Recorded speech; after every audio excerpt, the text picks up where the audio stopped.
RDX. Reports, debates, exclusives. செய்திகளை முழுமையாகவும் தனித்துவமாகவும் நுட்பமாகவும் வழங்குகிறது RDX.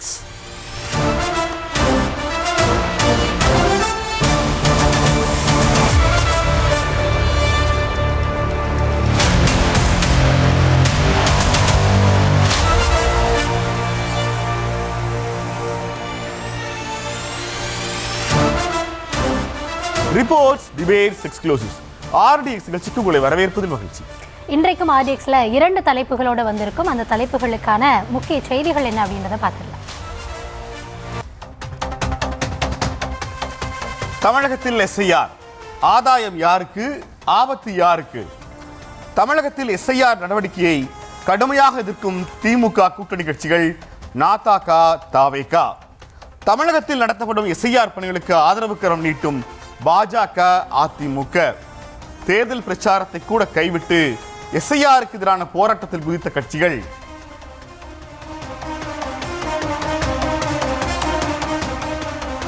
மதில் மேல் கட்சிகள் 2026இல் எந்த பக்கம்? தேமுதிக பொதுச் செயலாளரை சந்தித்த அதிமுக முன்னாள் அமைச்சர் RB உதயகுமார். ஆளும் திமுக அரசு மீது குற்றம் சாட்டி கடும் விமர்சனங்களை முன்வைக்கும் அன்புமணி. விஜய்க்கு ஆதரவான கருத்துக்களை தொடர்ந்து வெளிப்படுத்தும் TTV தினகரன்.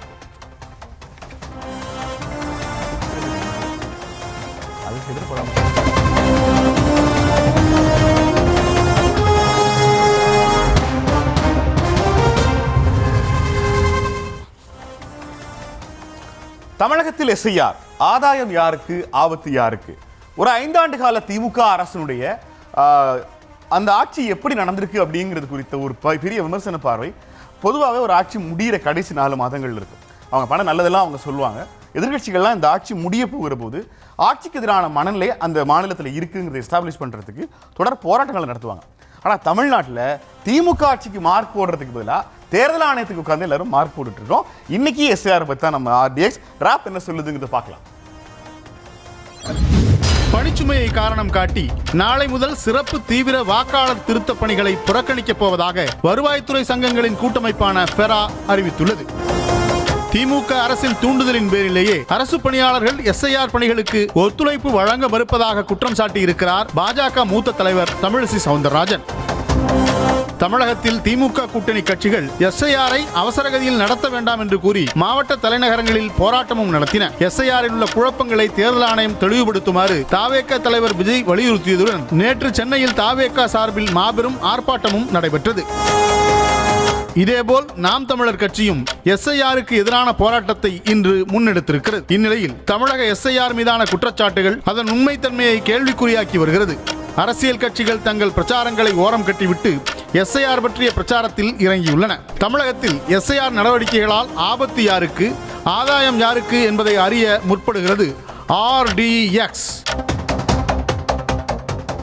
நம்மோட தொடர் எதிர்ப்புகளை மீறி SIR பணிகள் தொடங்கின. SIR என்றாலே அலறாங்க, என்னன்னே தெரியல. இப்போ நான் பேசிகிட்டு இருக்கிற இந்த நேரத்தில் தமிழ்நாட்டில் இருக்கிற நம்ம யாருக்குமே ஓட்டு போடுற உரிமையே இல்லைன்னு சொன்னால் நம்பிக்கலாம். அதன் அடிப்படையில் அவங்க உச்சநீதிமன்றம் அவங்க வேணான்னு போனாங்க, நாங்கள் வேணும்னு போயிருக்கோம். நாங்கள் முதல்ல உங்கள் ஒவ்வொருத்தருடைய வாக்குகளை நீங்கள் முதல்ல பாதுகாக்கணும். இப்போ குளத்தூர் தொகுதியில் 9000 ஓட்டு அதிகமாக இருக்குது, அது வேண்டும்னு நினைக்காதான். ஆனால் இப்போ ஆட்சி அதிகாரத்தில் இருக்கிற ஆட்சியாளர்கள் தங்களுக்கான வாக்காளர்களை தேர்வு செய்கிறாங்க. அதுதான் இந்த SIR. மக்கள் SIRக்கு ஆதரவாக இருக்காங்க, மக்கள் அதை ஏற்றுக்கொண்டிருக்கிறார்கள்.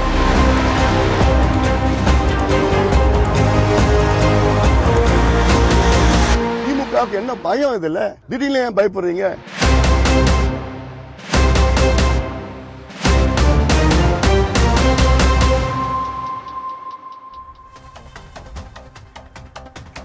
SIR எதிர்ப்புங்கிறது ஆதாயமா, ஆபத்தா தமிழ்நாட்டை பொறுத்த வரைக்கும் கேள்வி. RDX எழுந்திருக்கிற முதல் பெருங்கேள்வி என்னங்கிறத பார்த்தாலும்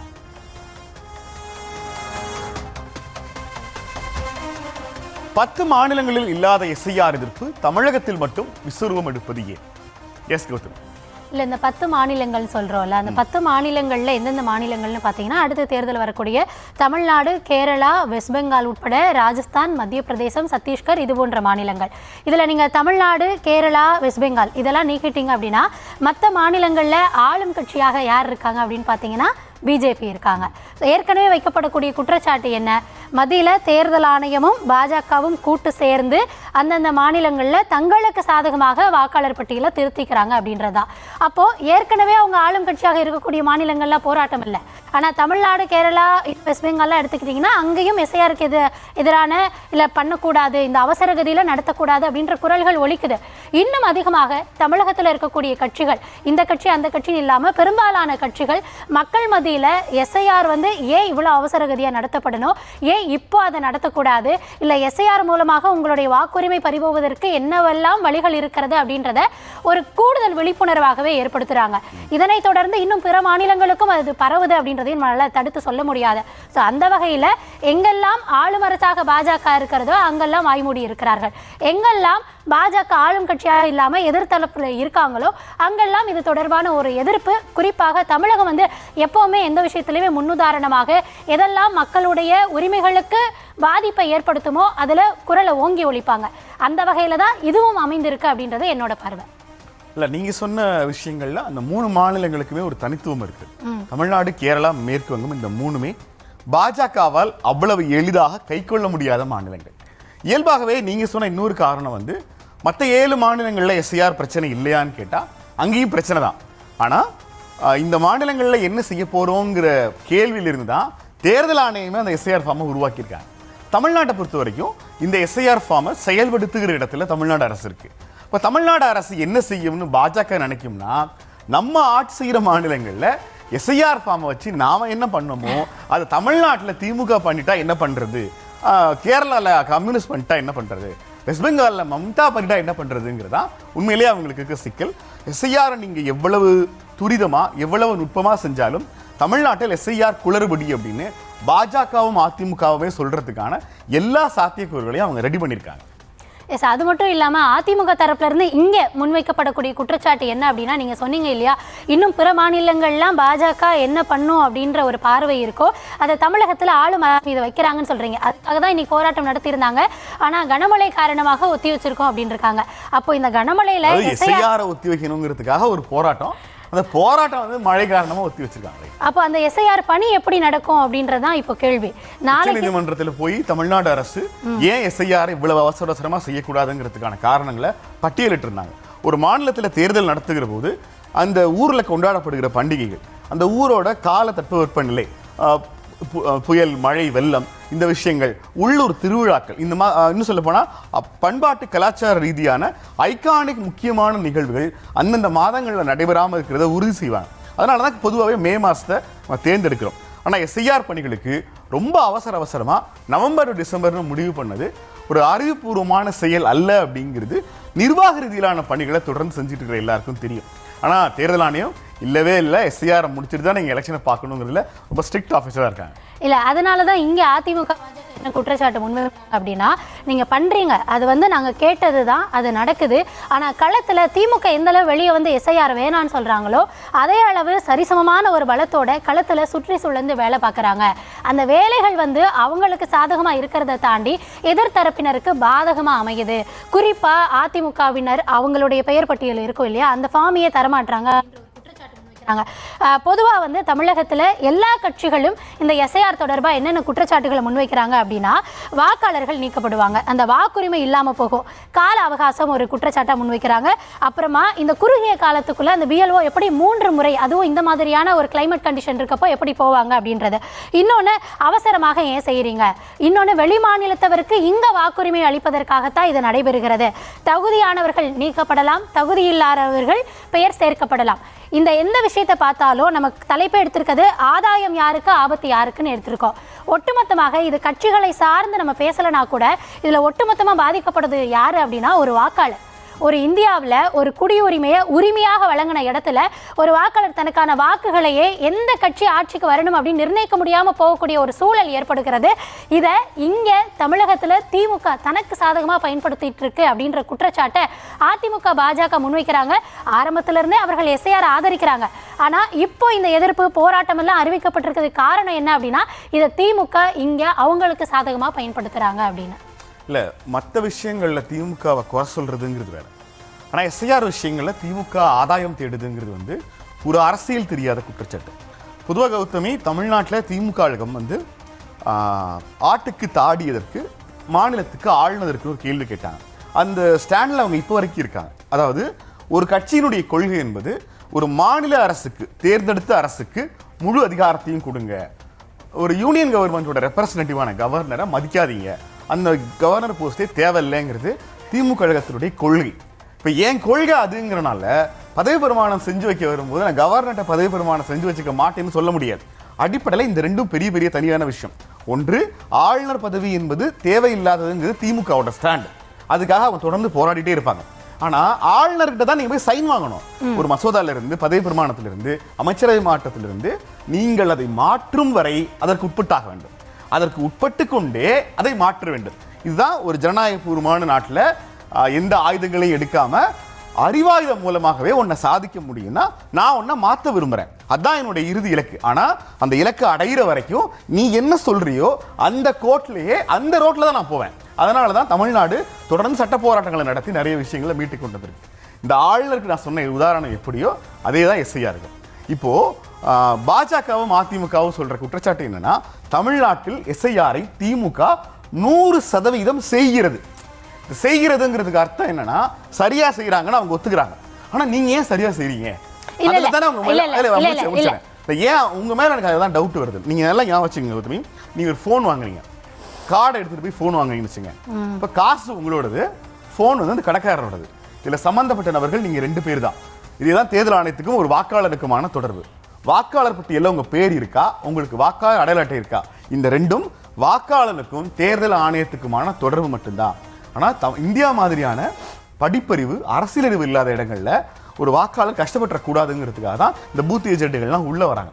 இன்னும் சொல்ல போனால் எஸ்ஐஆருடைய மொத்த ப்ராசஸையும் திமுக இல்லை எந்த ஒரு கட்சியாக இருந்தாலும் வாக்காளர் பட்டியலில் எனக்கு வாக்களிக்கிறானோ இல்லை எதிர்கட்சிக்கு வாக்களிக்கிறானோ, ஆனால் அவன் பேர் அந்த பட்டியலில் இருக்கணுங்கிறதுக்காக ஒரு இயக்கம் அரசாங்கத்தை போல உழைக்கும் போது அதில் நீங்கள் ஆதாயம் தேடுறீங்கன்னு சொல்றதுக்கான இன்னொரு காரணம் என்னன்னா, ஏன் அந்த ஆதாயத்தை போய் நீங்கள் தேடுங்க. உங்களை யார் தடுத்தா? மாவட்டந்தோறும், மாநிலந்தோறும், ஒன்றியந்தோறும் பூத் ஏஜென்ட்டுகளை வச்சு பயிற்சி முகாம்கள் நடத்துங்க. எடப்பாடி பண்ணாரா? நயினா நாகேந்திரன் பண்ணாரா? அடிப்படையில் என்ன சிக்கல்னா, உழைப்பதற்கு இவர்கள் தயங்குகிறார்கள். இன்னொரு காரணம் என்ன தெரியுமா கௌதமி? எப்படியும் திமுகவுக்கு ஆட்சிக்கு வரணும்னு ஆசை இருக்கு. அதுக்காகவாது எஸ்ஐஆரை ப்ராப்பரா அவங்க பண்ணிடுவாங்க. அவங்க பண்ண பிறகு அந்த ஃபார்ம் அப்படியே வாங்கிட்டு வந்து நம்ம யூஸ் பண்ணிக்கலாம் அப்படின்னு ஒரு ஐடியா உங்களுக்கு இருக்கு. Yes, okay. இப்போ நீங்க நிறைய காரணங்கள் சொன்னீங்கல்ல, சரி சரியா செய்யறாங்க அப்படின்னு சொல்றீங்கல்ல. எஸ், சரியா அவங்க வந்து சரியாங்கிறது வந்து பிழை இல்லாமல் அர்த்தம் கிடையாது. குறிப்பிட்ட கால இடைவெளிக்குள் இந்த ஃபார்ம் அவங்களுக்கு ஃபில்அப் பண்ண போட்டு திரும்ப வாங்கிறது. அதான் அந்த ஃபார்மை கொடுத்து திரும்ப வாங்குறது இருக்குல்ல, அங்கே அதிமுக குற்றச்சாட்டு முன்வைக்கிறாங்க. அதாவது இப்போ ஒரு பூத் ஏஜென்ட் இருக்காரு அப்படின்னா அந்த பகுதியில் யார் யார் எந்தெந்த குடும்பம் திமுகவுக்கு வாக்களிக்கும், எந்த குடும்பம் அதிமுகவுக்கு வாக்களிக்கும் அப்படின்றது அவங்களுக்கு நல்லா தெரியும். நெல்சன், அதே சொல்றேன். இந்த கதையை ரொம்ப நாள் எல்லாரும் சொல்லிட்டு இருக்கேன். என்னன்னா, ஒரு கிராமப்புறங்கள் அதிகமாக இருந்த பகுதிகளில் சரி, நகர்ப்புற மயமாக்கல் இந்தியாவிலேயே 50% ஆயிடுச்சு.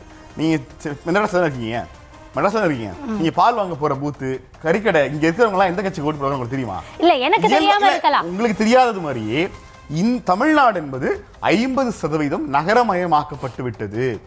ஊர் பக்கம் இருக்கிற தொகுதிகளில் வேணா நீங்க சொல்றது சரிபடலாம், ஆனால் நகரங்கள்ல அது பெரும்பாலும் ஒத்து வராது. ஓகே, நீங்கள் பேசுகிறப்ப நான் பொறுமையாக கேட்டேன். நீங்கள் சொல்கிற எல்லா பாயிண்ட்டையும் கேட்டுட்டு என்ன பதிலோ சொல்லலான்னு வெயிட் பண்ணேன். ஆனால் ஒன்னொன்றுக்கு மறுத்து ஒரு பதில் சொல்கிறீங்களா? நான் முடிச்சிடுறேன். நீங்கள் சொல்கிற மாதிரி ஆரம்பத்தில் இந்த எஸ்ஐஆர் வந்து ஒட்டுமொத்தமாகவே குளறுபடி பண்ணுறாங்க அப்படின்ற குற்றச்சாட்டு முன்வைக்கல. எந்தெந்த பகுதிகளில் தேவையோ அங்கங்கே தான் அதை அவங்க பண்ணிக்கிறாங்க, தங்களுக்கு சாதகமாக பண்ணுறாங்க அப்படின்ற குற்றச்சாட்டு இருந்தது. அப்போது நீங்கள் சொல்கிறபடியே பார்த்தா ஒட்டுமொத்தமாக எல்லா இடங்களிலும் யார் யாருக்கு வாக்களிப்பாங்கன்னு தெரியாது. ஆனால் சில பகுதிகளில் குறிப்பாக இது யாருக்கு ஆதரவானது அப்படின்றது தெரியும். அந்த இடங்களில் தான் அவங்களுக்கு சாதகமாக அதை அவங்க பயன்படுத்துகிறாங்க அப்படின்னு சொல்கிறாங்க. இன்னொன்று அவங்க அதிமுக தரப்பு அப்படின்னு தெரிஞ்சு அந்த ஃபார்மே எங்கள் கைக்கு வரமாட்டேங்குது அப்படின்ற குற்றச்சாட்டை முன்வைக்கிறாங்க. பூத் ஏஜென்ட்டுகள் ஒட்டுமொத்தமாக கொண்டு போயிடறாங்க. இல்லை இருங்க நான் முடிச்சுக்கிறேன். இப்போ பிஎல்ஓவா வரவங்க ஏன் வந்து திமுகவினுடைய இளைஞரணியிலிருந்து வர்றாங்க? எதுக்கு அவங்க பிஎல்ஓவான் நீங்கள் சாட்சி கொடுங்கன்றீங்க? ஒரு 4 புல்லட்டின்ல ஒரு ஃபாஸ்ட் 100 நியூஸ்ல எத்தனை குற்றச்சாட்டுகள் அந்த மாதிரி போகுது தெரியுமா? நீங்கள் யார் திமுக தரப்பு தானே, ஏன் நீங்கள் பிஎல்ஓவா வந்து உட்காந்துருக்கீங்க அப்படின்ற கேள்விகள் பதிவாகி அத்தனை நியூஸ் டெய்லி நாம பார்த்துக்கிட்டு இருக்கோம். அந்த மாதிரியான சம்பவங்களும் நடக்குது அப்படின்றத அதிமுக குற்றச்சாட்டாவே முன்வைக்கிறாங்க. இன்னொன்னு கேட்டீங்க, கௌதமே அந்த செய்தியை வேடிக்கை பார்க்கலாம். எடப்பாடி பழனிசாமி ஏன் வேடிக்கை பார்க்கறாரு? அததான் அவங்க குற்றச்சாட்டுகளை நாங்க ஆணையத்திடமும் கொடுக்கிறோம், நீதிமன்றத்திலயும் நாங்க சமர்ப்பிக்கிறோம். எங்கெங்க குற்றச்சாட்டுகளை சொல்லணுமோ அங்கெல்லாம் நாங்க பதிவு பண்றோம் அப்படின்றதே அவங்க சொல்றாங்க. இவ்வளவு முறைகேடு நடக்குது இல்ல, எஸ்ஐஆர் சொல்லுங்க. இவ்வளவு முறைகேடு நடக்குது இல்ல, அததான் சொல்றாங்க. தேர்தல் ஆணையம் நியாயமா நடத்தணும்னு நினைக்கிறாங்க. ஆனா இங்க இருக்கக்கூடிய ஆளும் தரப்பா அதை அப்படி பயன்படுத்துறாங்க அப்படின்ற குற்றச்சாட்டை முன்வைக்கிறாங்க.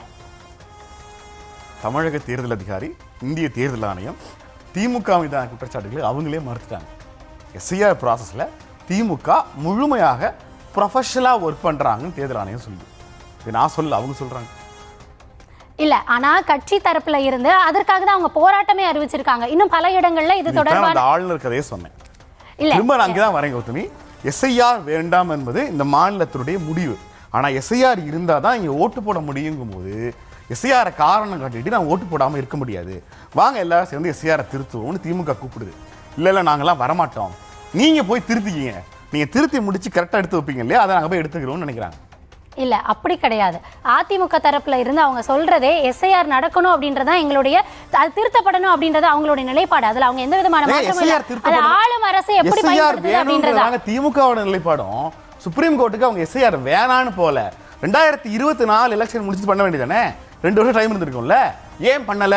ஏன் ஒரே ஒரு மாசம் மார்ச் மாசம் எக்ஸாம் தேர்தலை வச்சுட்டு இந்த நவம்பர் மாதம் ஆரம்பிக்கிறீங்கன்னா உங்க எண்ணம் எஸ்ஐஆர் முழுமையாக சென்றடையாது, எஸ்ஐஆரை முழுமையாக தமிழ்நாடு பயன்படுத்தி கொள்ளாது. ஆனாலும் எஸ்ஐஆர் வேணும்னு அந்த தேர்தல் களத்தை குழப்பமாக்க வைப்பதற்கு ஒரு முயற்சி எடுத்திருக்காங்க நான் சொல்றேன். இல்ல, இதுக்கு வந்து நான் சப்போர்ட் பண்ணி ஏன் இவ்வளோ நேரத்தில் அதுவும் சரி அப்படின்னு நான் பேச வரல. ஆனா அந்த கால அவகாசம் அப்படின்றது தொடர்ந்து தமிழகத்தில் இருக்க பெரும்பாலான கட்சிகள் கொஞ்சம் நேரம் எடுத்து பண்ணணும், இங்க இருக்க சூழல் அப்படிதான் இருக்கு அப்படின்றத பாயிண்ட்டையும் முன்வைக்கிறாங்க. ஆனா மேபி தேர்தல் ஆணையம் அதுக்குள்ளாக நடத்தி முடிக்க முடியும்னு அவங்க ஒரு கணக்கு வச்சிருக்காங்க. அதற்கு பதில் சொல்ற இடத்துல நான் இல்ல. இதுல இரண்டாவது ஒரு கேள்வி இருக்கு, அந்த கேள்வியை பார்த்து நகர்ந்து இல்ல நெல்சன், நீங்க கேள்வியை பார்க்கலான்னா அது வந்து பதிலளிக்கிறது, நான் பார்க்கலான்னா அது நழுவுறதா? அடுத்த கேள்வி, கட்சிகளுடைய போராட்டங்களால எஸ்ஐஆர் பயம் மக்களை தொற்றிக் கொண்டதா? அதாவது தொடர்ந்து பல கட்சிகளும் எதிர்ப்பு தெரிவிக்கிறாங்க, பல குளறுபடிகள் நடக்கும் சொல்றாங்க. இதனால மக்களுக்கு பயம் வந்திருக்கா அப்படின்றத தாண்டி என்ன பொறுத்த வரைக்கும் தமிழகத்தில் அதற்கான ஒரு விழிப்புணர்வை கட்சிகள் ஏற்படுத்துறாங்க அப்படின்னு நினைக்கிறேன். இன்னொரு பக்கம் தங்களுக்கான வாக்குகள் பறிபோகி விடுமோ அப்படின்ற எண்ணத்துல மக்கள் நம்மளும் தொடர்ந்து வலியுறுத்துறதா தான். இது வந்து ஏதோ ஒரு விஷயம், ஒரு ஃபார்ம் தானே, நம்ம ஃபில்அப் பண்ணலன்னா என்ன போயிட போகுது அப்படின்ற மனநிலையில மக்கள் இருக்கக்கூடாது, அதை சரியாக அவங்க பயன்படுத்திக்கணும் அப்படின்றதையும் சொல்றோம். ஆனா இது பயம் அப்படின்றத தாண்டி ஒரு விழிப்புணர்வு ஏற்பட்டிருக்கோம் அப்படின்ற பார்வையில நான் அணுகிறேன். இல்ல, பயம் வரட்டும்னு நான் சொல்றேன். ஏன்னா நம்ம ஒரு 3 தலைமுறைக்கு முன்னாடி நம்ம வீட்டுக்கு யாராவது வந்தாங்கன்னா என்ன செய்யறாங்க பசங்கன்னு கேட்பாங்க. 2 தலைமுறைக்கு முன்னாடி வீட்டுக்கு யாராவது வந்தாங்கன்னா பசங்க என்ன படிக்கிறாங்கன்னு கேட்குறாங்க. அடிப்படையில் நீங்க குழந்தை பிறந்த உடனே ஆரம்ப கல்வியில சேர்த்தரணும். ஸ்கூலுக்கு போலையா, இன்னுமா ஸ்கூலுக்கு சேர்க்காம இருக்கீங்க? அப்ப அடிப்படையில் இந்த பயம் தமிழ்நாட்டு மக்களுக்கு இருந்து கொண்டே இருக்கிறது. நம்ம பிள்ளைங்களை படிக்க வச்சிடணும். இதே மாதிரி தான் ஒவ்வொரு அரசனுடைய கடமையும் ஜனநாயக கடமையும் எப்படியாவது செய்துவிட வேண்டும். இன்னைக்கு ஆக்சுவலாக எஸ்ஐஆரை பத்தி தமிழ்நாட்டு மக்களுக்கு நல்ல அபிப்பிராயம் இல்லை. போகிற எல்லா ஓட்டுநர்களும் பயங்கரமா புலம்புறாங்க. சார் எங்களுக்கு வந்துருச்சு சார், எங்க அம்மாவுக்கு எங்க இருந்துச்சுன்னு தெரியல சார், ஏன் சார் அப்படி அநியாயம் பண்றாங்கன்னு ஒவ்வொரு முறையும் கேட்கிறாங்க. ஆனா இந்த கலக குரல்களுக்கு, இந்த எதிர்ப்பு குரல்களுக்கான அர்த்தம் என்னன்னா, இதை அவங்க ரொம்ப சீரியஸா நினைக்கிறாங்கன்னு அர்த்தம். எப்படியாவது, அதாவது தமிழ்நாடு இதை எப்படி பார்க்குதுன்னா, என்னை எப்படியும் ஓட்டு போட விட்டுறக்கூடாதுன்னு பாஜக நினைக்குது. அது எப்படி நான் விடுவேன்? நான் ஏதாவது பண்ணி திரும்ப வாக்காளர் பட்டியலில் என் பேரை சேர்த்துருவேன். ஏறக்குறைய எஸ்ஐஆர் என்பது தமிழ்நாட்டில் தேர்தல் ஆணையம் நடைமுறைப்படுத்தி இருந்தாலும் அது பாஜகவினுடைய திட்டமிட்ட சதியாகத்தான் தமிழ்நாடு முழுக்க போய் சேர்ந்திருக்கு. இதுல என்ன ஒரே ஒரு விஷயம்னா, இதுக்கு திமுக அரசு தான் காரணம்னு தேர்தல் ஆணையத்தாலையும் சொல்ல முடியாது, பாஜகவாலையும் சொல்ல முடியாது. எஸ் கௌதமி. இல்ல, ஆனா இங்க தமிழகத்தை பொறுத்த வரைக்கும் நீங்க சொல்றீங்களா இது பாஜக செய்யுது அப்படின்னாலும் அரசியல் கட்சிகள் மத்தியில என்ன கருத்து அப்படின்னா, தொடர்ந்து வந்து நீங்க பாஜகவை குற்றம் சாட்டுறீங்க. ஏன் குற்றம் சாட்டுறீங்க? ஏன் பல மாநிலங்கள், ஏன் பீகார்ல பாஜக குற்றம் சாட்டுனீங்க? ஆளும் தரப்பாக இருக்காங்க, அங்க அவங்களுடைய அதிகாரிகள் இருக்காங்க, அவங்க மூலமாக குளறுபடிகள் நடக்கும், இல்லைன்னா தேர்தல் ஆணையம் மூலமாக குளறுபடிகளை நடத்துவாங்க அப்படின்ற குற்றச்சாட்டு தான். அதே குற்றச்சாட்டை தூக்கிட்டு வந்து எதிர்கட்சிகள் இன்னைக்கு இங்க இருக்கக்கூடிய திமுக மேல வைக்கிறாங்க. ஏன்னா ஒவ்வொரு பிஎல்ஓக்களும் போறப்போ அவங்களோட பிஎல்ஏஓ தாண்டி இவங்களே பிஎல்ஓவா போய் அங்க செயல்படுறாங்க அப்படின்றதா குற்றச்சாட்டாகவே இருக்கு. அதனால இங்க வரக்கூடிய அந்த திருத்த பட்டியல் அப்படின்றது வெளியாகும் பொழுது யாருக்கெல்லாம் வாக்கு இல்லாம இருக்கும், இல்ல யாரோட பெயரெல்லாம் விடுபட்டிருக்கும் இல்லையா, அதை தொடர்ந்து அந்த குற்றச்சாட்டு இன்னும் வலுப்பெறும் நினைக்கிறேன். இப்போ ஏன் தெரியுமா நம்ம தொடர்ந்து பேசுறோம்? பீகார்ல அந்த தேர்தல் நடந்தது, அதனை அடுத்து அந்த முடிவுகள் வெளியாச்சுல, அதை ரெஃபர் பண்ணோம்னா இன்னும் தெளிவா பேச முடியும் அப்படின்னு நினைக்கிறேன். அந்த கார்டு நம்ம பார்க்கலாம். இப்போ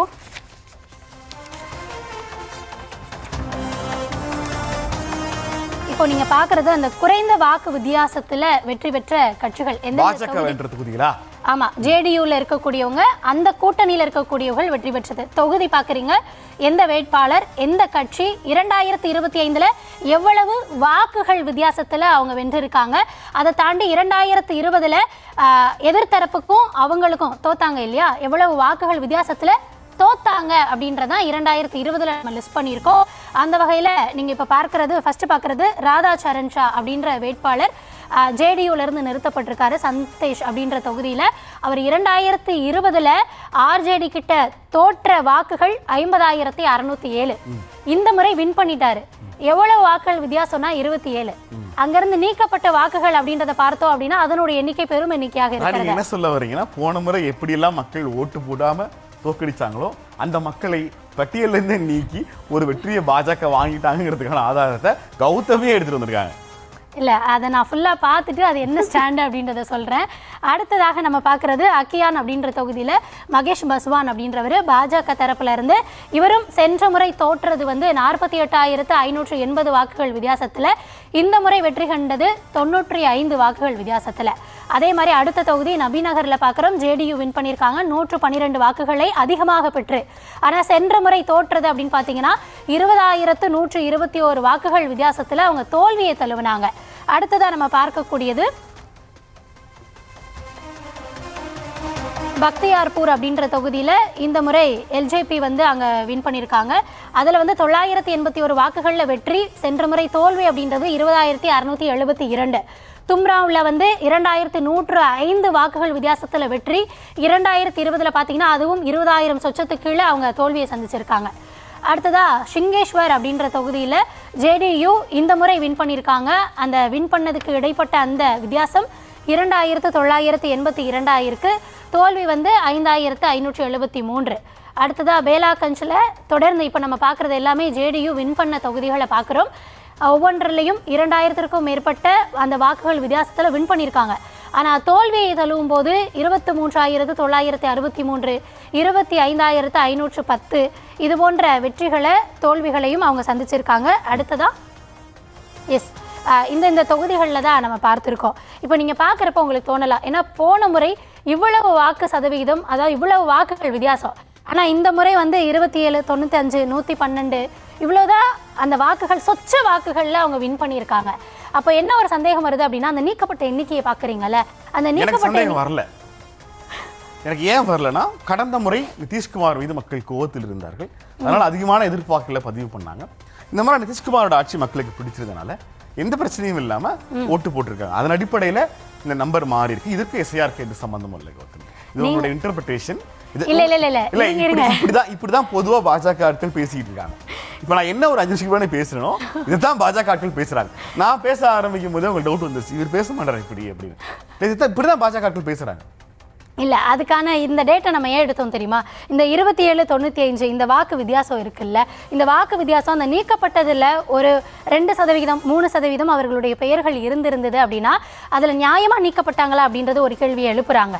அதையும் தாண்டி இந்த வாக்குகள் இருந்திருந்தா தோல்வி நியாயமா அநியாயமாக நீக்க முடியாதுங்க. அந்த வாக்காளர் பட்டியலில் இடம்பெறுவதற்கான தகுதிகளை, தட் மீன்ஸ் அதற்கான பாசிபிலிட்டிஸை நீங்கள் ஃபுல்ஃபில் பண்ணீங்கன்னா அவங்க பேர் இருக்கும், இல்லைன்னா இருக்காது, அவ்வளோதான். இதில் தேர்தல் ஆணையம் வந்து பீகாரில் ஒரு மாதிரி இருக்கும், தமிழ்நாட்டில் ஒரு மாதிரி இருக்கும். ஃபார்முலாவை டெல்லியில் உட்காந்து ஒரு சீட்டில் போட்டு கொடுத்தாங்க. அது எல்லா இந்தியாவில் இருக்கிற எல்லா மாநிலங்களுக்கும் இது ஒரே ஃபார்முலா தான். அதை பீகார் தலைமைச் தேர்தல் அதிகாரி, பீகார் BLO பார்த்தாலும், தமிழ்நாடு BLO பார்த்தாலும் ஃபார்ம் ஒன்று தான். நீங்கள் என்னமோ இதை வாங்கி வேறு லாங்குவேஜில் மாற்றி மக்களுக்கு புரியாத முறையில் தமிழ்நாட்டில் பண்ணுறாங்க. இல்லை எவ்வளவு ஒரு எதிர்க்கட்சிகளுடைய ஒரு புரிதற்ற குரலை நீங்களும் வந்து இங்கே தெரியப்படுத்துறீங்கன்னு நினைக்கும் போது தான் எனக்கு கஷ்டமாக இருக்குது. அதிமுகவும் பாஜகவும் கூட அரசியலுக்காக பேசலாம். கௌதமிக்கு என்ன வந்தது? நீங்கள் ஃபேக்டோட பேசணும்ல. அந்த ஃபேக்டை வச்சுட்டு தான் நெல்சன் நான் பேசுகிறேன். இந்த வாக்கு வந்து வித்தியாசப்படுதில்லை. இதை வந்து யார் பண்ணியிருப்பாங்க அப்படின்றதுல தேர்தல் ஆணையம் பண்ணியிருக்கு அப்படின்றாங்க. ஆனால் தேர்தல் ஆணையனாலும் நீங்கள் சொன்ன மாதிரி மக்கள் யாரை பார்க்குறாங்க அப்படின்றப்ப பாஜகவை தான் பார்க்குறாங்க. அப்போ தங்களுக்கு வேண்டாத, அதாவது தகுதியானவர்களுடைய வாக்குகள் நீக்கப்படும் அப்படின்ற பொழுது இந்த சொச்ச வாக்குகள் இப்படி பார்த்தோம் அப்படின்னா எத்தனையோ தொகுதிகளை வந்து RJD வின் பண்ணியிருக்கோம் அப்படின்னு சொல்கிறாங்க. அதையே அப்படியே தமிழகத்தில் ஒப்பிட்டு பார்க்கும் பொழுது இப்படி சொச்ச எண்ணிக்கைகளில் வெற்றி வாய்ப்பை அவங்க பெற முடியும் அப்படின்னா நீக்கப்படக்கூடிய வாக்குகள் எந்த அளவுக்கு இருக்கும். அப்போ ஃபார்ம் கையில் கிடைக்காம அதில் தவறுதலான இன்ஃபர்மேஷனை ஃபில் பண்ணி அதனால் ரிஜெக்ட் பண்ணப்பட்டா என்ன நடக்கும் அப்படின்றதா இப்போ பயமாக இருக்குது. தொடர்ந்து தமிழகத்தில் பல கட்சிகளும் பல விமர்சனங்களை முன்வைக்கிறாங்க. நாம் தமிழர் கட்சியினுடைய தலைமை ஒருங்கிணைப்பாளர் சீமான் பேசியிருக்காரு. என்ன சொல்லியிருக்காரு அப்படின்றத பார்க்கலாம். முதல் வாங்கி கொடுக்கணும். இப்போ இவங்க எல்லாம் எடுத்துக்கிட்டாங்க, வாங்கிக்கிட்டாங்க. February 7 இறுதி பட்டியலை அறிவிப்பேங்கிறாங்க.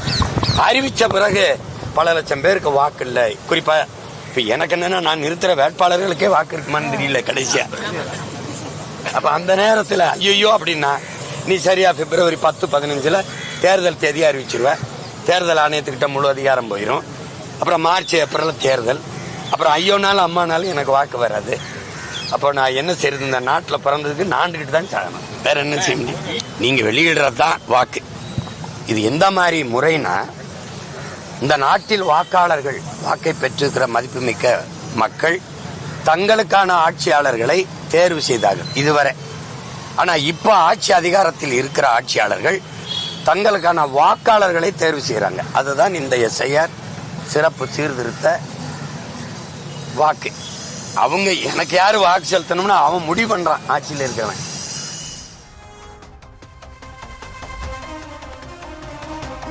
இல்லை அண்ணன் சீமான் எப்பவுமே இந்த மாதிரி விஷயங்களை தெளிவாக பேசுவாங்க. எஸ், அவர் சொல்கிற மாதிரி தான் வாக்காளர்கள் யார் தங்களுக்கு வாக்கு செலுத்தணும் அப்படின்றத ஆட்சியாளர்கள் தேர்வு செய்கிறாங்க அப்படின்ற குற்றச்சாட்டு முன்வைக்கிறாங்க. அடுத்ததாக ஒரு கேள்வி இருக்குது, அதை நம்ம பார்த்துடலாம்னு நினைக்கிறேன். RDXினுடைய 3வது பெரும் கேள்வி, SIRல் திமுகவை குற்றம் சாட்டும் விஜய் பாஜக மீது பாயாதது ஏன்? நான் அமைதியாக இருக்கீங்க. சொல்லுங்க கௌதமி, நீங்கள் சொல்லுங்கள். நீங்கள் பதில் சொல்கிறதுக்காகவே இந்த கேள்வி டிசைன் பண்ணியிருக்காங்க, சொல்லுங்கள். இல்லை, என்ன நான் ஆரம்பத்துலேருந்து சொல்கிறது தான், SIR அப்படின்றதே இங்கே ஆளும் அரசு தனக்கு சாதகமாக பயன்படுத்தி கொள்ளும் அப்படின்ற குற்றச்சாட்டை தான் விஜய் முன்வைக்கிறார். இன்னொன்று, மற்ற மாநிலங்களில் பாஜக இங்கே பெரும் வளர்ந்த கட்சி கிடையாது. இது மூலமாக செஞ்சு அவங்களோட வாக்கு சதவீதம் என்னன்றதும் நமக்கும் தெரியும். அப்படி இருக்கும் பொழுது ஒரு மிக பெரும் மாற்றத்தையோ இல்லை தாங்களே ஆளும் கட்சியாக வருவதற்கான வாய்ப்பு தமிழகத்தில் பாஜகவுக்கு இந்த முறை இருக்கா அப்படின்னா கிடையாது. அப்படி இருக்கும் பொழுது இதை சாத்தியப்படுத்திக் கொள்வதற்கான வாய்ப்புகள் யாருக்கு இருக்கு அப்படின்றப்போ திமுக. அப்போ திமுக இதில் ஏதாவது குளறுபடிகள் செய்யும் அப்படின்றதுல தான் தாவேகா தலைவரும் அந்த குற்றச்சாட்டு முன்வைக்கிறார். எவ்வளவு எளிதா எவ்வளவு நம்பிக்கையா இந்த பதிலை நீங்க சொல்றீங்க? இல்ல, அவர் என்ன குற்றச்சாட்டு முன்வைச்சாரு அப்படின்றத நான் சொல்றேன். கொடூரமான வழிமுறையை பாஜக இந்தியா முழுக்க இருக்கிற எல்லா மாநிலங்களுக்கும் செய்யறாங்க.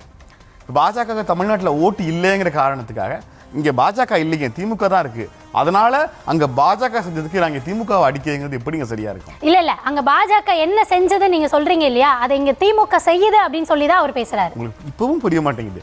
தேர்தல் ஆணையம் தான் இந்த வேலையை செய்யுது.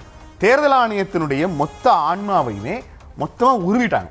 தேர்தல் ஆணையரே தலைமை தேர்தல் ஆணையரை தேர்ந்தெடுக்கிறதுக்கான மொத்த வழிமுறைகளையும் தனக்கு சாதகமாக பாஜக மாற்றிக்கொண்டிருக்கிறது. அதற்கு பிறகு நிறைய மாற்றங்களை உருவாக்குறாங்க.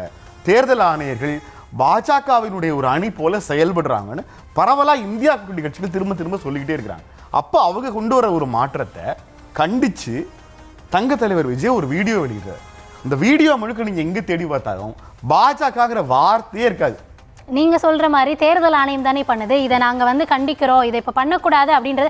திமுக SIRல என்ன நிலைப்பாட்டில் இருக்காங்களோ அதே நிலைப்பாட்டில் தாவேகா இருக்காங்க. எந்த இடத்துல அவங்க சொல்றாங்கன்னா, ஆளும் தரப்பாக திமுக இங்க களத்துல தாவேகாவினருக்கான வாக்குகளை வழங்கக்கூடாது அப்படின்றதுல குறியா இருக்காங்கன்ற குற்றச்சாட்டை அவர் அந்த வீடியோல முன்வைக்கிறார். கரூர் சம்பவத்துல உச்ச நீதிமன்றத்திடம் கொட்டு வாங்கியது சென்னை உயர்நீதிமன்றம். அவரோட பொதுக்குழுல போய் உட்காந்து தமிழ்நாடு அரசை குட்டினாங்கன்னு சொன்னாங்களே, அப்போ எங்கே போனீங்க கௌதமி? நீங்கள் ஒரு வார்த்தை இல்லையே. சுப்ரீம் கோர்ட் கேட்டது சென்னை ஹைகோர்ட்டோட ஆர்டர் தானே. அவங்க தமிழ்நாடு கவர்மெண்ட் பற்றி எதுவுமே கேட்கவே இல்லையே. ஏன் தலைவர் விஜய் தமிழ்நாடு அரசு அவமானப்படுத்தப்பட்டதா சொன்னார்? இங்க வாதங்களை முன் வச்சது யாரு அப்படின்ற இடத்துல தான் அவங்க அதை அன்னைக்கு பேசியிருந்தாங்க. எப்படி சொன்னாருன்னா, கையை இப்படி தூக்கிட்டு வந்து கொட்டு வச்சாங்கன்னாரு. யாரு கொட்டு வச்சது? கேள்வி கேட்டது சுப்ரீம் கோர்ட், அதனோட சபார்டினேட் பாடியான ஹைகோர்ட்டை. இதுல எங்கே தமிழ்நாடு வந்துச்சு? ஆக்சுவலா சுப்ரீம் கோர்ட் உண்மையிலேயே ஒரு கேள்வியை கேட்டிருக்கணும். இவ்வளோ பெரிய சம்பவத்துக்கு காரணமானவரை எதுவுமே செய்யாமல் நீங்கள் ஃப்ரீயாக பறக்க விட்டுருக்கீங்களே, அது கண்டனங்கள்னாவும் தெரிவிச்சிருக்கணும். அந்த வேலையும் தமிழ்நாடு செய்யலாம். இல்லை, இதில் இன்னொரு கார்டு இருக்கு. அது பீகார் தேர்தலை ஒட்டி அதில் ஒட்டுமொத்தமாக நம்ம இப்போ ஒவ்வொரு தொகுதிகளும் பார்த்தோம் இல்லையா? ஸோ ஒட்டுமொத்தமாக அந்த வெளியான முடிவுகளின் அடிப்படையில் அதிக வாக்காளர்கள் நீக்கப்பட்ட தொகுதிகளில் மொத்த தொகுதிகள் வந்து 91 அப்படின்னு சொல்கிறாங்க. இது சென்ற முறை தேர்தலையும் இந்த முறை தேர்தலையும் கம்பேர் பண்ணி 2020 காங்கிரஸ் கூட்டணி வின் பண்ணியிருந்தது 71. அதில் வந்து 2021 கஷ்டப்படாதீங்கம்மா, நான் சொல்கிறேன் பாருங்க. எஸ்ஐஆருக்கு முன்னாடி 71 தொகுதிகளாக இருந்தாங்க காங்கிரஸ் கட்சி. எஸ்ஐஆருக்கு பிறகு 15 ஆயிட்டாங்க. அங்கே 14 75 ஆயிடுச்சு. அவ்வளோதான்.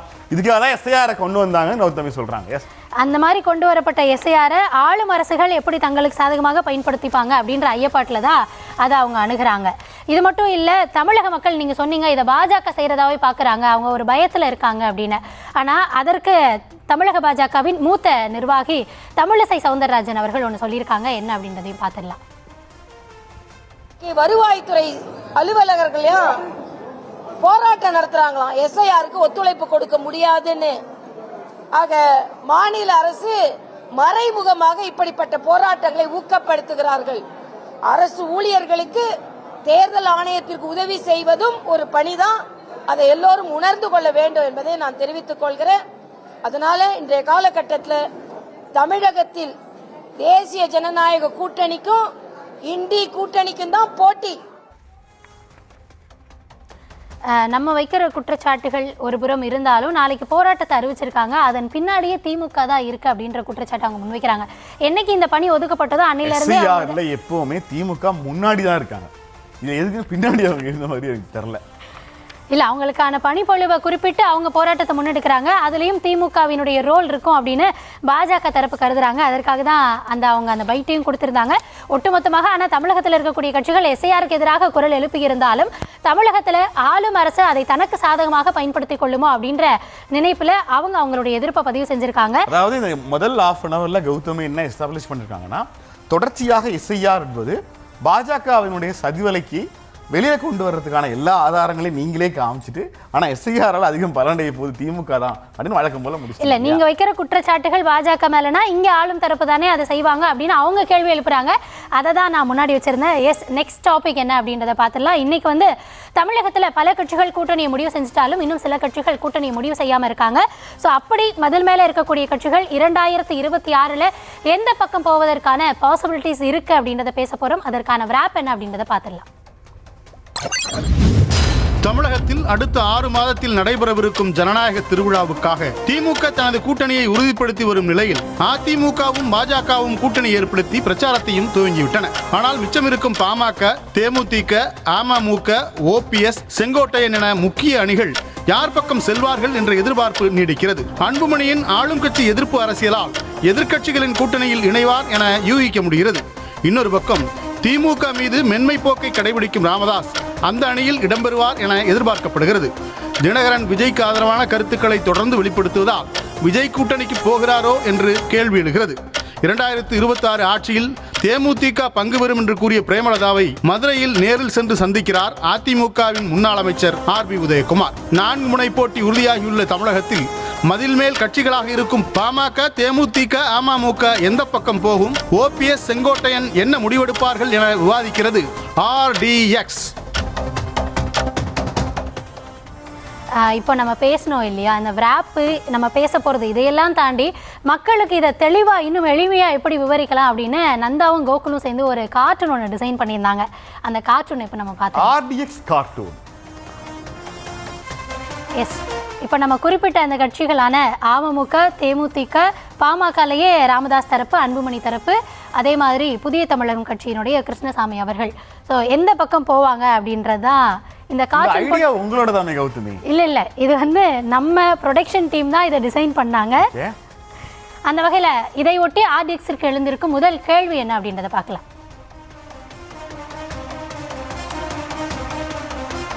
எடப்பாடியை வீழ்த்த விஜயின் கரத்தை வலுப்படுத்துகிறாரா தினகரன் அப்படின்றதான். இதில் தினகரன் என்ன சொல்லியிருக்காரு அப்படின்றத பார்த்துட்டு நம்ம பேசலாம்னு நினைக்கிறேன். தினகரன் அவர்களுடைய பைட் பார்த்துடலாம்.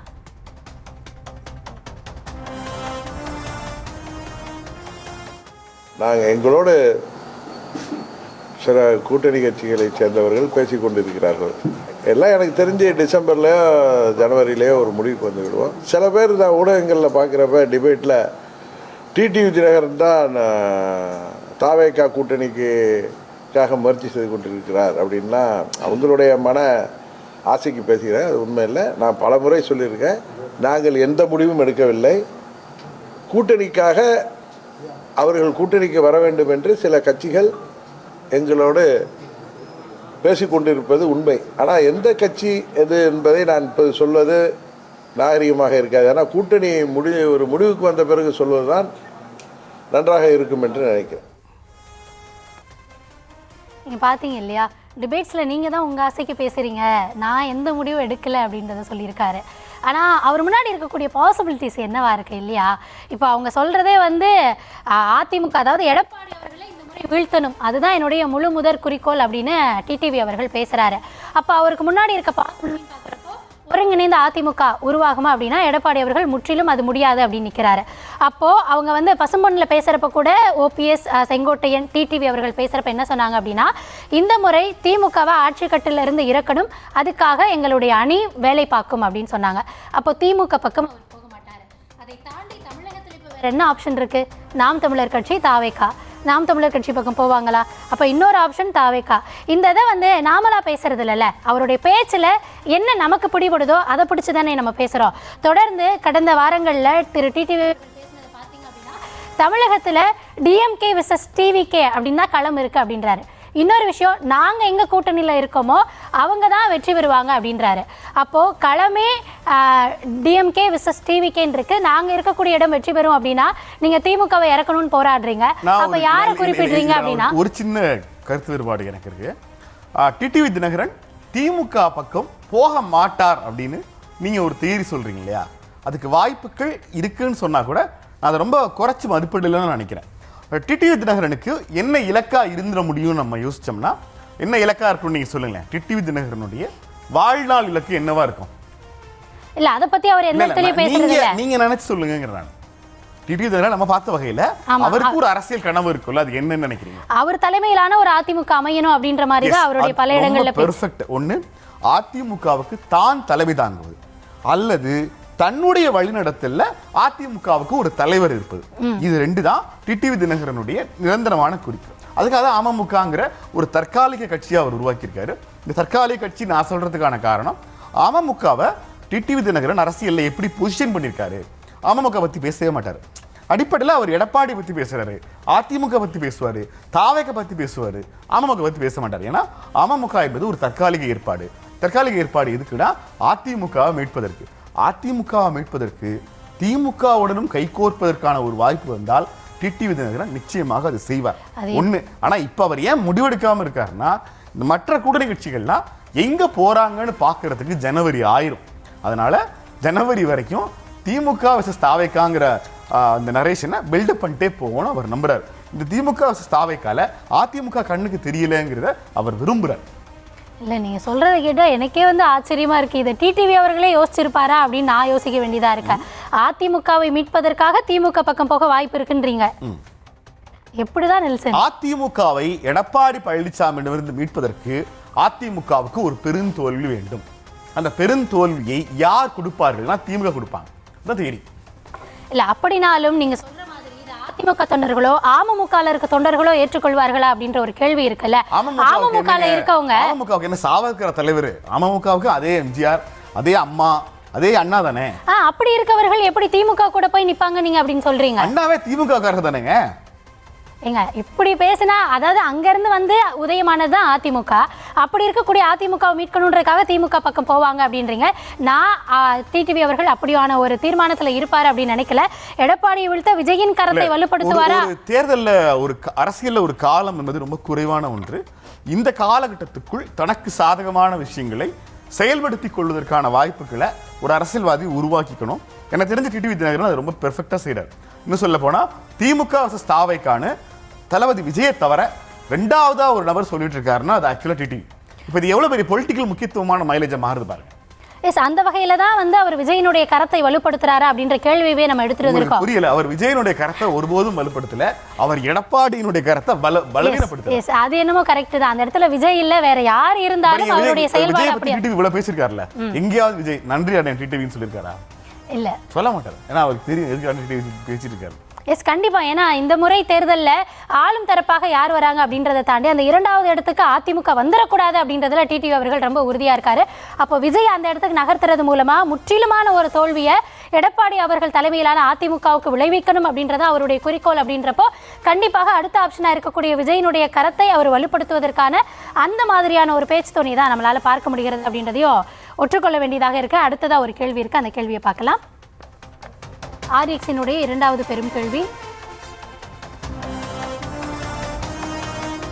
2026 ஆட்சியில தேமுதிக இடம்பெறும் என கூறும் பிரேமலதா சந்தித்த உதயகுமார் அரசியல் என்ன அப்படின்றதுதான். என்னை பொறுத்த வரைக்கும் இப்போ இதில் ஒவ்வொரு கட்சிகளாக நீங்கள் அமமுக பேசுகிறீங்க, அடுத்ததாக தேமுதிகன்னு வர்றப்போ தேமுதிகவை பொறுத்த வரைக்கும் ஏன் அவங்க அதிமுகலேருந்து வெளியே வந்தாங்கன்னா நம்ம எல்லாருக்குமே தெரியும். அந்த ராஜ்யசபா சீட்டு அந்த விவகாரத்தில் ஏற்பட்ட அந்த ஒரு மனக்கசப்பால் தான் வெளியே வந்தாங்க. வெளியே வந்ததுக்கு பிறகாகவும் முற்றிலுமாக அதிமுகவை எதிர்த்து அவங்க பேசினாங்களா அப்படின்னா கிடையாது. திமுக பக்கமும் ஒரு சார்பு நிலைப்பாடு, அதாவது ரெண்டு பேருமே எனக்கு ஒரு சரியான தூரத்தில் இருக்கீங்க அப்படின்ற நிலைப்பாடில் தான் பிரேமலதா அவர்கள் இருக்காங்க. என்னதான் முதலமைச்சர் உடல்நிலை சரியில்லாதப்போ பார்த்து பேசி உடல்நிலை விசாரித்திருந்தாலும், இல்லை முதலமைச்சர் அவர்கள் பிரேமலதா அவர்களும் அவருடைய அண்ணன் சுதீஷ் அவர்களும் அவங்க தாயார் மறைந்த பொழுது ரெண்டு பேரும் தருமபுரியில் இருந்தாங்க. அவங்க வர்றதுக்கு முன்னாடி இவர் வந்து அந்த ஆறுதல் தெரிவிச்சுட்டுலாம் போனார். இப்படியான நடைமுறைகளை அரசியல் இல்லைனாலுமே அதை அரசியலோடு ஒப்பிட்டு பார்க்கும் பொழுது தொடர்ந்து ஆனால் திமுக அதிமுக இரண்டையுமே ஒரு சரி தூரத்தில் தொடர்ந்து வச்சுட்டு இருக்காங்க. இன்னொன்று அவங்க சொன்னது ஜனவரியில் அந்த மாநாட்டிற்கு பிறகாக முடிவு அறிவிப்பேன். என்னன்னா என்னை பொறுத்த வரைக்கும் அதுக்குள்ளே எந்தெந்த கட்சிகள் எந்தெந்த பக்கம் போகும் அப்படின்றது தெரிஞ்சிடும். இன்னொன்று அவங்க சொல்கிறது வெற்றி வாய்ப்பு எங்கே இருக்கோ அங்கே தேமுதிக இருக்கும் அப்படின்னு. அப்போது ஒட்டுமொத்தமாக அவங்களுடைய கோரிக்கை அவங்க முன்வைக்கிறது தங்களுக்கான சீட்டு, இன்னொன்று அங்கே மக்களவை மாநிலங்களவையில் தங்களுக்கான சீட்டு. ஸோ இதையெல்லாம் உட்படுத்தி எந்த அணி வெற்றி வாய்ப்பு இருக்கக்கூடிய அணியோ அந்த பக்கமாக காய் நகர்த்தலாம் அப்படின்ற ஐடியாவில் அவங்க வெயிட் பண்ணுவாங்க அப்படின்னு நான் நினைக்கிறேன். தமிழ்நாடு முழுக்க ஒரு நடிகரை பற்றி பெரிய லெவலில் பாசிட்டிவான ஒரு ஒப்பீனியன் தமிழ்நாடு முழுக்க வந்துச்சுன்னா அது கேப்டன் விஜயகாந்துக்கு தான். ஆனால் கேப்டன் விஜயகாந்தினுடைய மறைவுக்கு பிறகு பொதுவாகவே சினிமா நட்சத்திரங்களில் தொடங்கப்படுற கட்சிகளில் தலைவர் வந்து அந்த நடிகர் தான். அந்த நடிகரே போயிட்ட பிறகும் கூட அந்த கட்சியை எடுத்து வழிநடத்துறதுங்கிறது ரொம்ப சவாலான ஒன்று. ஆக்சுவலாக பிரேமலதா கேப்டனுடைய உண்மையான வாரிசாகவே தேமுதிகவை இந்த தேர்தல் வரை உயிர்ப்போடு வைத்திருக்கார். ஒன்று. ரெண்டாவது, போன தேர்தல்களில் தேமுதிகவை கூட்டணியில் சேர்ப்பதற்கு ரெண்டு திராவிட கட்சிகளும் எள்ளி நகையாடினார்கள். தேமுதிகவோட முக்கியத்துவத்தை கடைசி வரைக்கும் இவங்க ரெண்டு பேருமே உணரல. எடப்பாடியும் சரி மு க ஸ்டாலினும் சரி தேமுதிகவை ப்ராப்பராக ரெக்கக்னைஸ் பண்ணலன்னு நான் இப்போ வரைக்கும் சொல்லுவேன். இதே மாதிரி தேமுதிகவுக்கு ஒரு பெரிய கம்ஃபர்ட் இருக்குது, என்னன்னா அவங்க கொள்கையோடு எதுவும் பேச மாட்டாங்க. அதனால் எந்த கட்சியோடதும் எந்த தேர்தலிலும் எப்படியேனும் கூட்டணியை வைப்பதற்கான எல்லா சாத்தியக்கூறுகளும் தேமுதிகவுக்கு இருக்குது. நீங்கள் சொன்ன மாதிரி 2026 தேர்தலில் தேமுதிக ஒரு சிக்னிஃபிகண்ட் ரோல் ப்ளே பண்ண போகிறாங்க. இப்போ அந்த ரோலை எப்படி ப்ளே பண்ண போகிறாங்கன்னா, நீங்கள் சொன்ன மாதிரி ஜனவரிக்கான காரணங்கிறது எங்கெங்கே எல்லாரும் போய் சேர்றாங்க, எங்கே போனால் தனக்கும் தன் கட்சிக்கும் பலம்னு யோசிக்கிறாங்க. தேமுதிகவுக்குள்ளே ரெண்டு ஆக்சுவலாக கருத்து வேறுபாடுகள் இருக்குது. பொதுவாக தேமுதிகவுக்கான அரசியல் அங்கீகாரம்ங்கிறது வந்து திமுக எதிர்ப்பிலிருந்து வந்துச்சு. அதிமுகவோட கூட்டணி சேர்றாங்க, திமுகவை எதிர்க்கிறாங்க, சட்டமன்ற எதிர்கட்சி தலைவராக மாறுறாங்க. ஸோ அடிப்படையில் ஒரு பேசிக்காகவே ஒரு ஆன்டி டிஎம்கே மைண்ட் செட்டு தேமுதிகவுக்குள்ளே இருக்குது. ஆனால் இந்த காட்சிகள் மாறுகிற போது இப்போ அந்த ஸ்டாண்டை எடுத்துடலாமா வேணாமாங்கிற ஒரு குழப்பம் தேமுதிகவுக்குள்ளே இருக்குது. இதுக்கான காரணம் என்னென்னா, கொடுக்குறேன்னு சொன்ன எம்பி சீட்டை அண்ணன் எடப்பாடி கொடுக்காம போனதான். ஆனால் ஸ்டாலினை பொறுத்த வரைக்கும் சொன்ன சொல்லையும் வாக்கையும் அவர் நிறைவேற்றிடுவாருங்கிறதுனால இந்த எம்எல்ஏ சீட்டா எம்பியா எனக்கு தெரிஞ்ச பிரேமலதா அசம்பிளிக்குள்ளே போகிறதுக்கு பிளான் பண்ணுவாங்கன்னு நான் நினைக்கிறேன். ஒருவேளை அப்படி பிளான் பண்ணாங்கன்னா அது ரொம்ப கம்ஃபர்ட்டாக ஸ்மூத்தாக இருக்கணுங்கிறதுக்காக வெயிட் பண்ணுவாங்க. தேமுதிக நிச்சயமாக திமுக அல்லது அதிமுக ஏதாவது ஒரு கூட்டணியில் தான் சேருங்கிற நான் உங்களுக்கு சொல்றேன். ஓகே, இதுல பிரேமலதா அவர்கள் பேசின அந்த பைட் இருக்கு, அந்த பைட் பார்த்துடலாம். அது எது வேணாலும் நடக்கும். இந்த நிமிஷம் அதுக்கு பதில் நம்ம சொல்ல முடியாது. ஏன்னா இன்னும் யாருடன் கூட்டணி என்பது இன்னும் உறுதி செய்யப்படலை. இருக்கின்ற கூட்டணி அங்கே தான் இருக்காங்களா, வெளியே வர்றாங்க என்பதும் தெரியாது. அதனால் தேர்தல் நேரம் வரும்பொழுது கூட்டணிகள் மாறலாம், அமையலாம். தேர்தல் முடிவுகள் இந்த முறை நிச்சயம் வேறு மாதிரி இருக்கும். அந்த நேரத்தில் இது போல கூட்டணி மந்திரி சபை அமையவும் நிறைய வாய்ப்பு இருக்கிறது என்றதான் என் கருத்தை சொல்றேன். அவங்க சொன்ன மாதிரி கூட்டணி அமைச்சரவை அமைவதற்கு வாய்ப்பு இருக்கு. ஆனா இன்னும் யார் கூட போறாங்கன்னு தெரியல. நம்ம பேசினது அதை தான் அவங்களும் பேசியிருக்காங்க. இன்னைக்கு உதயகுமார் அவர்கள் இன்னைக்கு போய் சந்திச்சாரு. ஏன் சந்திப்பு, திடீர்னு ஏன் இந்த நேரத்துல சந்திப்பு அப்படின்னு கேள்வி கேட்டப்ப அவர் ஒரு பதில் சொல்லியிருந்தாரு. அந்த பதிலை இப்ப பாத்துடலாம். அவர்களை நேரில் சந்தித்து அவருடைய தாயார் மறைவு குறித்தும் அவர்கள் இயற்கை எழுதியது குறித்தும் அந்நியாரிடத்தில் நாங்கள் நேரிலே கேட்க முடியவில்லை. அவரிடத்தில் ஆறுதல் கூறுவதற்கு இங்கே அவர்களை சந்திக்கக்கூடிய ஒரு வாய்ப்பு ஏற்பட்டது. வீடு அருகாமையில் இருக்கிற காரணத்தினால அவரை நேரிலே சந்தித்து அவருடைய தாயார் இருந்த அந்த துக்கத்தில் அவர்களுக்கு ஆறுதல் கூறும். எந்த விதமான முடிவாக இருந்தாலும் பொதுச் செயலாளர் புரட்சி தமிழ் ஐயா எடப்பாடியார் அவர்கள் எடுக்கிற முடிவுதான். அது குறித்து நான் எதுவும் பேசவில்லை. அதாவது இவர் சொல்றாரு கூட்டணி தொடர்பா எதுவும் பேசல, ஒரு மனிதாபிமான அடிப்படையிலான ஒரு சந்திப்பு அப்படின்றாரு. இதை நீங்க முற்றிலும் அப்படி எந்த அரசியல் தலைவருடைய எந்த சந்திப்பிலும் நட்பு மற்ற விஷயங்கள்லாம் இருக்கிறதோ இல்லையா, கண்டிப்பா அரசியல் இருக்கும்.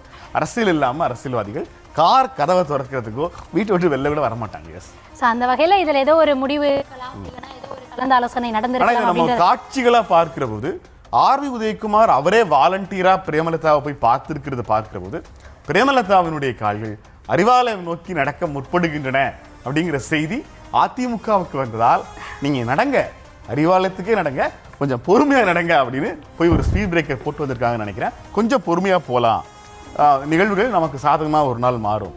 பாமக அதிமுக இடம்பெறுகிற போது பாமக கேட்கிற நம்பரை தேமுதிக கேட்கறதுக்கு வாய்ப்பு இருக்கு.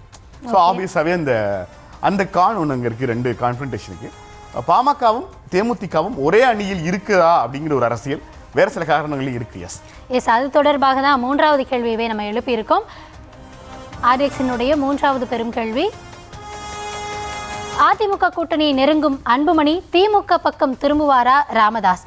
நம்ம அந்த போட்டிருந்ததுல இவங்க ரெண்டு பேரை தான் தனித்தனியாக போட்டு யார் எந்த பக்கம் தாவுவாங்க அப்படின்னு பார்த்துருந்தோம். நம்ம முன்னாடி இருந்தே பார்க்கும் பொழுது இதில் பாமகவின் நிலைப்பாடை தாண்டி அதிமுக திமுக என்ன நினைக்கிறாங்க அப்படின்னு பார்த்தோன்னா, அதிமுகவை பொறுத்த வரைக்கும் ஒருங்கிணைந்த பாமக தங்கள் பக்கம் வந்துடணும் அப்படின்றது அவங்களுடைய எண்ணமாக இருக்கு. திமுகவை பொறுத்த வரைக்கும் ஒருங்கிணைந்த பாமக கூட வேண்டாம். அதாவது பாமகவினுடைய வாக்கு சதவீதம் இது வரைக்கும் பார்த்தீங்க அப்படின்னா கடைசியாக 2021 3.80 இருக்கு. இது ஒட்டுமொத்தமாக சென்ற முறை தேர்தலின் போது இது குறைஞ்சிருக்கோ இல்லை கூடியிருக்கோ, அதில் ராமதாஸ் அவர்களுடைய அந்த வாக்கு சதவீதம் மட்டும் கூட தங்கள் பக்கம் வந்துட்டா அது அதிமுகவுக்கு எப்படியும் பலம் சேர்க்காது அப்படின்ற பாயிண்ட்ல ராமதாஸ் தரப்ப தங்கள் பக்கம் இழுக்கலாம் அப்படின்ற மாதிரியான ஒரு பார்வை எழுது. மேக்ஸ்ல போடுற கணக்கு மாதிரி அரசியல்ல கணக்கு போட முடியாது. ஓகே, ஃபார் எக்ஸாம்பிள் இப்போ பாமகவுக்கு 3% இருக்கு அப்படின்னு ஒரு தோராயமா வச்சுக்கோ. பாமக இப்போ 2ஆ பிரிஞ்சிருக்காங்கன்னா ஆளுக்கு 1.5 தானே இருக்கணும். அப்படி இருக்காது. ஆக்சுவலா அது 5ஆ மாறும் மொத்தமாவே. நீங்க ஏன்னா பாமகவுக்கு இயல்பாவே 6% வரைக்கும் ஓட்டு டிரான்ஸ்ஃபருக்கான கெப்பாசிட்டி இருக்கு. ஆனா இப்போ அது 3ஆ இருக்கலாம். இப்போ 2 அணியா பிரிகிற போது பாமக தோற்றுவிடக்கூடாதுங்கிற எண்ணம் ஒவ்வொரு பாமக தொண்டனுக்கும் வரும். அவங்க ஏதோ ஒரு பாமக பிரிவில் இருப்பாங்க. இயல்பாகவே பாமகவை விட்டு பிரிந்து போன வாக்குகள் எல்லாம் இந்த ரெண்டு பிரிவுகளுக்குள்ளேயுமே திரும்ப வந்து சேருவாங்க. ஆபியஸாவே பாமகவில் ஏற்பட்டிருக்கிற இந்த 2 பிளவுகளும் 2 தனித்தனி அணியையும் பலப்படுத்தும். ஒரு அணி பலமானது, இன்னொரு அணி பலவீனமானது அவங்களை பலவீனப்படுத்தும். ஏற்கனவே அவங்களுக்கு சார்ந்த அந்த கோரிக்கைகளும் அவங்களுடைய கொள்கைகளும் ஏற்கனவே தனித்தனியா இருக்கிறதுனால எப்படி நிறைவேற்ற போறாங்க அப்படின்ற அந்த சமுதாய மக்களிடையே ஒரு கேள்வி எழுந்திருக்கிறது. அதுவும் இல்லாம தொடர்ந்து இந்த பிளவை நோக்கி நகர்ந்து கொண்டிருக்கும் பொழுது இந்த சண்டையே எதற்காக அப்படின்ற ஒரு கேள்வி நீடிக்குது. அப்படி இருக்கும் பொழுது தனித்தனியா நீங்க சொல்ற மாதிரி 2011 பாமக வாங்கின வாக்கு சதவீதமே 5.23 தான், 2014 5.3 தான். அப்படி இருக்கும் பொழுது தனித்தனியா போகும் போகும்பொழுது எப்படி 6% வரையும் போகும் அப்படின்னு நீங்க சொல்றீங்க? இல்லை, நான் சொல்றது வந்து ஆவரேஜா 6% பாமகவுக்கு இருக்குன்னு வச்சுக்குவோம். கடைசியா வாங்கின தேர்தலில் 3% வாங்கிட்டாங்க. அதுக்கு என்ன அர்த்தம்னா மீதி இருக்கிற 3% வெளியில போகலை. அந்த 3% அவங்களுக்கு வராமல் இருந்தது. இப்போ இவங்க 2 பேரும் தனித்தனியாக இருக்கிறனால அந்த 3% திரும்ப வந்துடும் நான் சொல்கிறேன். ஆர்பி உதயகுமார் பிரேமலதாவை போய் பார்க்கிறதுங்கிறதுல ஒரு அரசியல் நுட்பம் இருப்பதாக கௌதமி நினைச்சாங்கன்னா, பெரியவர் ராமதாஸை தைலாபுரம் தோட்டத்தில் அவருடைய ஆரம்ப காலத்தில் பாமகவோடு பங்கெடுத்த பல முக்கியமான கட்சி தலைவர்கள் பார்த்தாங்க. KM ஷெரீஃபிலிருந்து அது ஒரு பெரிய லிஸ்ட். ஏன் போய் பெரியவரை பார்த்தாங்கன்னா, பெரியவர் ஆரம்பிக்கும் போது கூட இருந்தாங்க, கட்சி வளர்ந்து ஒரு இடத்துக்கு வந்துருச்சு.